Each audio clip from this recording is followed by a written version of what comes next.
नीतीश कुमार बतलाएं। आपकी बैसाखी में नरेंद्र मोदी की सरकार है। अब तारकिशोर जी बताएं, विजय खेमका बताएं, और बीजेपी का जो भी एमएलए और जदयू का जो मुस्लिम लीडर वो बताए, जो नीतीश कुमार का मोदी का झंडा लेके घूमते थे, कि आज ये क्या है।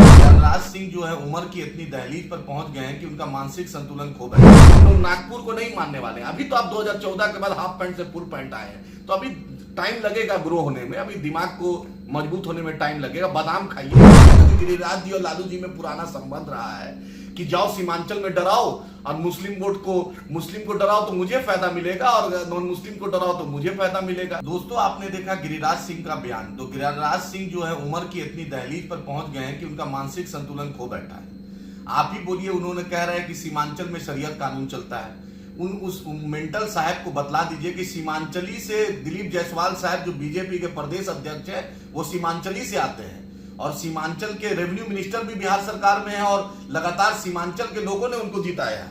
ये दिलीप जायसवाल साहब उन्हीं का, ये असल बात पार्टी की इंटरनल लड़ाई है। ये हिंदू मुसलमान कराना चाहते हैं। गिरिराज सिंह चाहते हैं कि दिलीप जायसवाल, क्योंकि दिलीप जायसवाल बीजेपी में उतने पुराने नहीं थे, और गिरिराज सिंह जैसे लोग फॉरवर्ड कम्युनिटी के लोग चाहते थे कि अध्यक्ष बने, लेकिन अमित शाह साहब को दिलीप जायसवाल पसंद आ गए, तो उन्होंने बना दिया। क्योंकि दिलीप जायसवाल जी को ऐसा सौभाग्य प्राप्त है कि दिलीप जायसवाल जी खगड़िया से आकर किशनगंज से एमएलसी बन गए, कॉलेज के चांसलर बन गए भाई।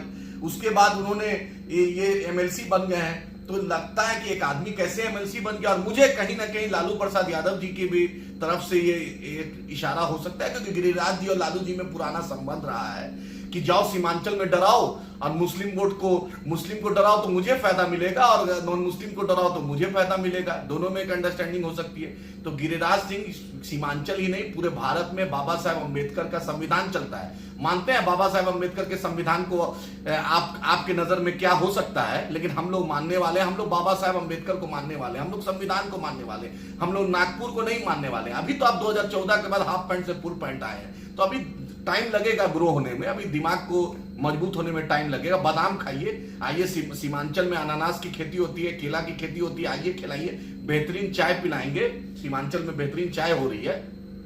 तो मेंटल वाला बयान मत दीजिए, नहीं तो रांची में कांके है, बहुत अच्छा इलाज होता है जो बिहार का, और अभी ना झारखंड था पहले, उसका बंटवारा हुआ, अब झारखंड में वो पूरे world level, India level, Asia level पे वो हॉस्पिटल कांके चलता है, वहां पे हम इलाज करा देंगे, पूरा खर्चा मैं लूंगा। लेकिन सीमांचल का अमन तोड़िएगा तो हम बर्दाश्त नहीं करेंगे। नीतीश कुमार बतलाएं, आपकी बैसाखी में नरेंद्र मोदी की सरकार है।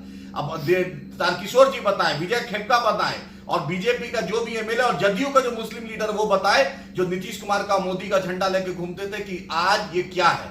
ये गिरिराज सिंह, सीमांचल को मोदी जी ने बदनाम किया था, आके घुसपैठ बोला था, अब गिरिराज सिंह बदनाम कर रहे हैं, तो ये हम बर्दाश्त नहीं करेंगे। और तीसरा, वो प्रदीप सिंह मेंटल, वही तस्लीमुद्दीन साहब के पीछे पीछे गाड़ी के डिक्की में बैठते थे, आज मुसलमानों को गाली देना सीख गए हो। वो दिन भूल गए क्या, जो तस्लीमुद्दीन साहब के गाड़ी के डिक्की में बैठ के पूरा तस्लीमुद्दीन साहब की सरपरस्ती में, तस्लीमुद्दीन साहब के आशीर्वाद में सब लोगों ने आशीर्वाद दिया, तो एमएलए बने, एमपी बने।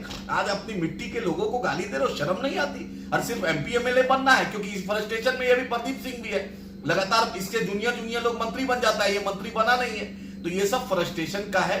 एक फॉरवर्ड और बैकवर्ड लॉबी की लड़ाई है कि दिलीप जायसवाल एक नया आदमी क्यों बन गया। दूसरा, लालू जी का भी इशारा हो सकता है। तीसरा, प्रदीप सिंह का फ्रस्ट्रेशन हो सकता है। गिरिराज जी बताएं कि Purnia airport, Purnia high court bench क्यों नहीं हुआ, कोसी की बाढ़ की तबाही क्यों नहीं हल हुआ। सीमांचल में जो बाढ़ आ जाता है उसमें हिंदू मुसलमान सबका घर बर्बाद होता है, पलायन सबसे ज्यादा है, उसमें हिंदू मुसलमान सबका पलायन है। मामला हल करे, ये बकवास नहीं करे। सीमांचल की जनता और बिहार की जनता ये बकवास बर्दाश्त नहीं करेगी। अब नीतीश कुमार पर चैलेंज है कि नीतीश कुमार बतलाएं कि ये क्या हो रहा है, ये ड्रामा क्यों करवा रहे हैं नरेंद्र मोदी, जेपी नड्डा या अमित शाह या भाजपा, ये ड्रामा सीमांचल को में क्यों कर रही है। हम ये बर्दाश्त नहीं करेंगे। ये हमारा एक डूटूक है। मजलिस इत्तेहाद मुस्लिमीन बड़ी मजबूती से सीमांचल और बिहार की लड़ाई